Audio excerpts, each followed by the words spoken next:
讲这个实体经济和这个外部环境啊，外部环境。实际经济外部环境呢我还是想用一个图啊，那这个图呢我把它这个加上去啊，这个图我觉得还是很能体现这个我们当前的一个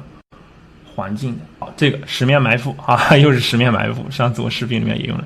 其实不管是股市还是经济都是面临着十面埋伏的这个情况啊，十面埋伏。股市的十面埋伏，大家也能理解啊。现在这疯牛它到了后面的时候，我不是说过了吗？这个赚钱很暴利是吧？这个股灾来了亏钱也很暴利啊，它也有十面埋伏的性质。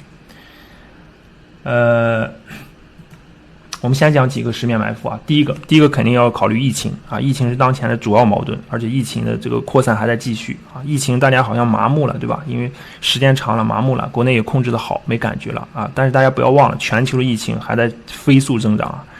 啊。昨天的增长是23万例，对吧？现在每天是20多万例啊。大家要知道这个疫情的这个增加之前每增加100万的病例可是需要9天10天的时间啊，现在每增加100万病例的时间不需要5天啊，4天半就可以增加100万。那过去从这个0到1000万可能用了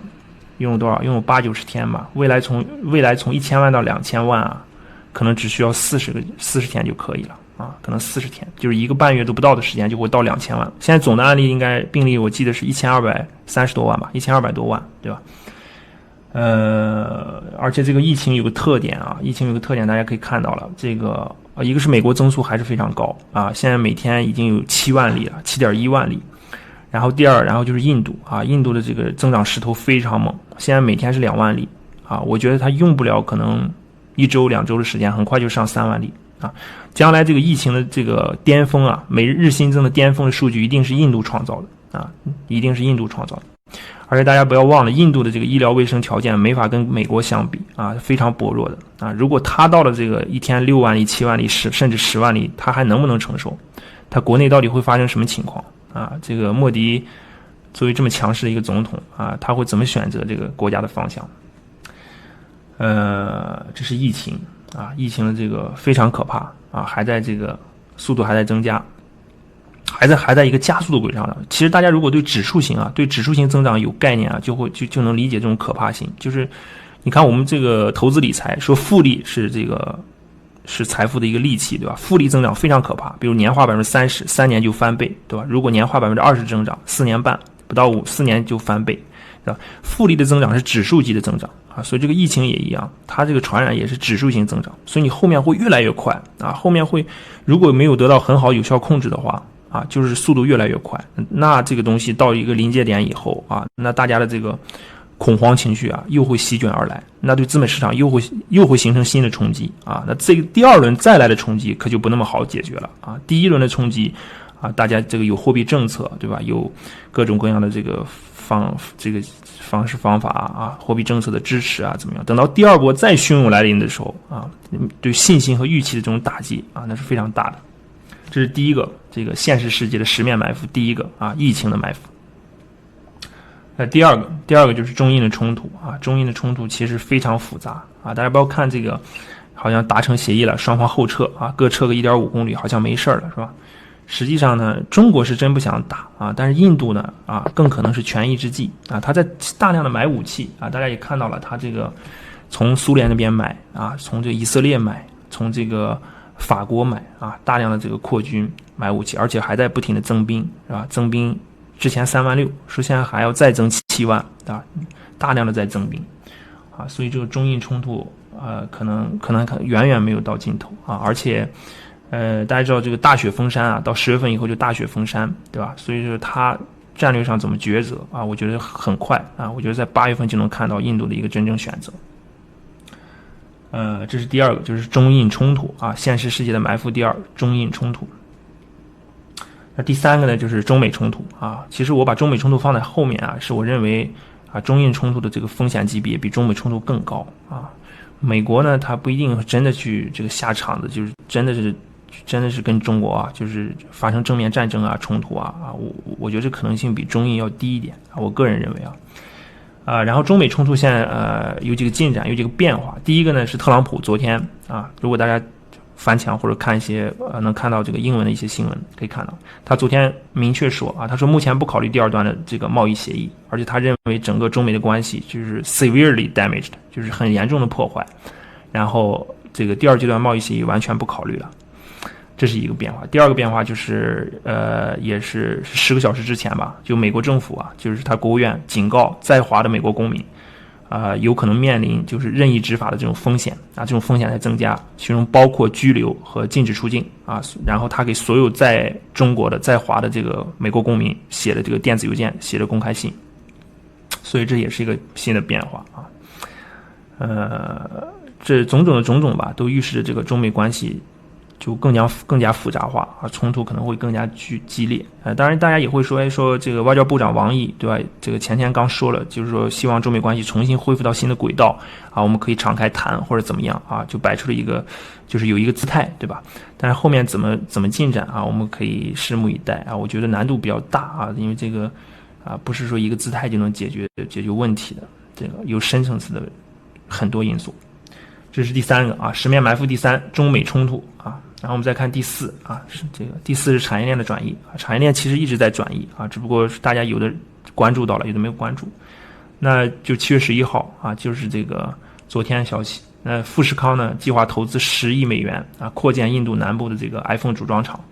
那苹果呢还是在稳步就班的转移 iPhone 生产产业链。那除了富士康以外呢伟创公司也在印度南部的这个班加罗尔，大家知道班加罗尔是相当于中国的深圳嘛，是这个 IT 的一个核心城市，然后也是为苹果组装各种各样的 iPhone 手机所以大家可以看到 iPhone 的产业链转移一直在进行那富士康就是它的马前卒嘛，富士康就是核心代工厂对吧，富士康一走的话那富士康的整个上游对吧都会跟着一点点走包括像立讯精密这种不过他们在海外在越南本来就有投资和建厂。这是产业链的转移产业链依然还在持续转移。那第五个我们就看这个第六个第五个就是现实世界的这个十面埋伏就是特大洪水。就洪水这个事儿呢，我相信大家也看了很多新闻都看到了这个洪水的这个事情。那洪水现在有个什么问题呢？就是现在我们到的这个水位就是我们还没到最严重的这个汛期，已经跟过去的几次就是当然没有可能还没到98年那个，有的已经超过98年了。比如说江西饶河的这个鄱阳湖这个水位已经突破了1998年的历史基值，而且比预测时间提前了16个小时大家想想什么概念这个今年的洪水是非常非常凶猛的。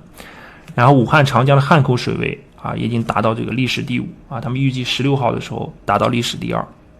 这个大家可以看到今年的这个洪水非常非常凶猛。这是十面埋伏5十面埋伏6是什么？就是这个实体经济还在持续萎缩。这个我们就不说这个影视航空住宿这些，这就不说了影视业那是一片哀嚎，都这之前那个博纳影业的那个不也跳楼嘛？那个副总航空出来数据了，2季度又亏了342亿1季度亏了好像400多亿吧，就是2季度亏的少一点。航空，然后住宿这都不用我说了，这3个行业然后我们看几个比较重要的行业也是我观察实体经济比较注重的几个数据。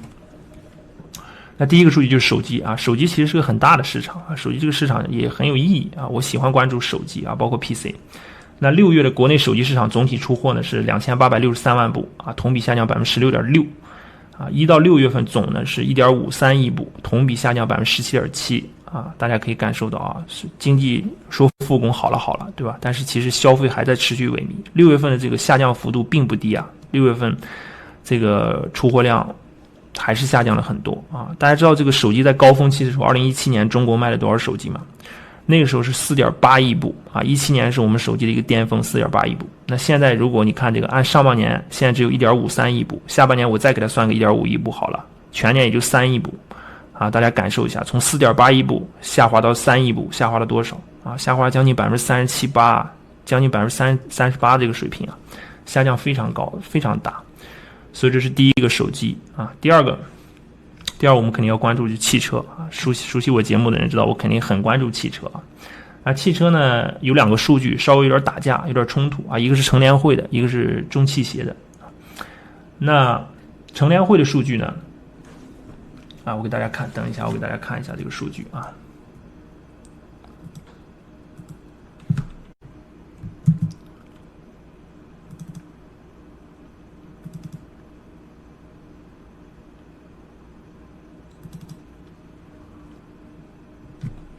这个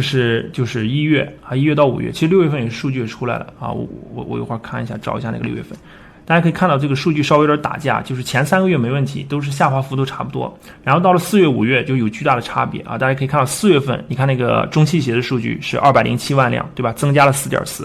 然后乘联会那个是 142.9 万辆，是下降了 5.6， 对吧？它俩之间有10个点的偏差，对吧？然后到5月份偏差更大了，5月份这个汽车销量是219.4万辆，增长 14.5%， 然后这个乘联会的那个数据是 160.9 万辆，同比增长是 1.8%， 偏差将近 13%， 对吧？这个偏差非常大， 12.7%。那这个是什么原因呢？我要给大家说一下。而且重要的到底是看哪个数据呢？到底是看中汽协呢，还是看这个乘联会呢？啊，这个有很多人不明白这个到底看哪个。那个乘联会那个数据呢，它是统计的，一个是统计的就是乘用车，就不包括商用车，不包括卡车和那个大的那个大货车和那个大客车，啊。第二个呢，就是这个乘联会的这个统计的是终端销售啊，偏终端销售。那个中汽协统计的什么呢？它是批发啊，只要我整车厂只要卖给经销商，只要发给经销商，它就算已经销售了啊，它就算到中汽协的数据了。所以中汽协这个数据更宽泛啊，而且呢，它包括了商用车啊，所以这是中汽协和乘联会很大的一个区别。所以要这样看的话，如果你是很关注消费的话，你肯定是关注乘联会的数据，而不应该去关注中汽协的，对不对？因为中汽协里面有很多大货车、大卡车啊，加上大客车，对不对？啊，你像大货车呢，都是用来生产的，用来这个搞基建的嘛，对不对？所以你关注消费，你一定要关注乘联会的数据，而且乘联会的数据是终端的数据啊，是终端消费的真正数据。那乘联会的数据在6月份呢，它是下滑的啊，6月份它下滑了6%多啊，我这个下滑了一些。还有就是这个商用车啊，尤其是大货车，这个大货车啊，就是6月份这个重型货车，它这个销量是 16.9 万辆啊，它同比增长 63.3%。然后1到6月份呢，它这个重型货车的销量是81万辆啊，同比增长 24%啊，所以你就看到这个商用车里面的货车的增长是非常迅猛的。那为什么这么迅猛呢？啊，就是因为我们在疫情之后启动大基建嘛，启动基建项目啊，然后项目早开工啊，对吧？然后这个货车就卖得很好啊，包括这个挖掘机啊，当然挖掘机它不在中汽协的数据里面啊，但是通过挖掘机你也能看出来中国的这个基建啊，通过基建的方式去提振经济，这个有多凶猛。那6月份呢，这个销售的挖掘机是24,600多台，同比涨幅是 62.9%。那整个全年呢，预计挖掘机有望就是它能卖30万台啊，全年销量增速是超过 25%啊，所以大家可以看到，发现没有，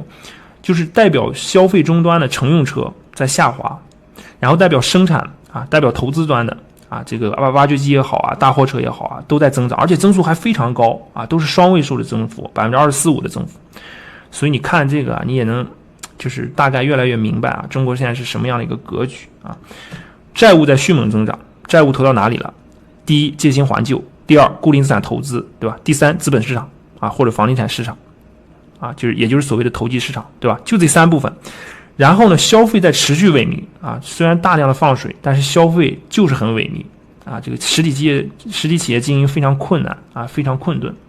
所以你就能感受到整个的这个中国经济的格局啊，很麻烦，这个问题很难解决啊，债务在攀升，固定资产在增长啊，然后当下的消费或在萎靡。大家知道投资是为了什么？你投资是为了未来的消费，对吧？进行大量的投资，你是为了未来有一个好的消费啊，提升消费。但是你从当下你的消费已经就萎靡了，而且会在持续的萎靡。那你未来的这些投资啊，我敢打保证，大量的投资最后都是打水漂的啊，可能都是无效投资。就是这些投资它可以带动当期的经济的回升，可以带动当期的就业，但是给未来呢啊埋的基本都是坑啊，基本都是一些不良资产啊，或者说不能产生现金流的资产啊。那同时也就意味着这个债务啊，将来债务的问题会变得更严重。好吧，这个是讲到这个乘用车的这个事儿啊，乘用车的事儿啊，然后然后基本呢，我觉得这个实体经济的这个6大埋伏啊，6大埋伏我又给大家讲到了啊。第一大埋伏啊，疫情在加剧啊；第二大埋伏，中印的冲突啊；第三大埋伏，中美冲突；第四大埋伏，产业链转移啊；第五大这个特大洪水啊；第6大就是实体经济的持续萎靡。这就是我们实体经济现实世界啊，不是虚拟市场，不是资本市场，就是我们实实在在的这个现实世界面临的10面埋伏啊。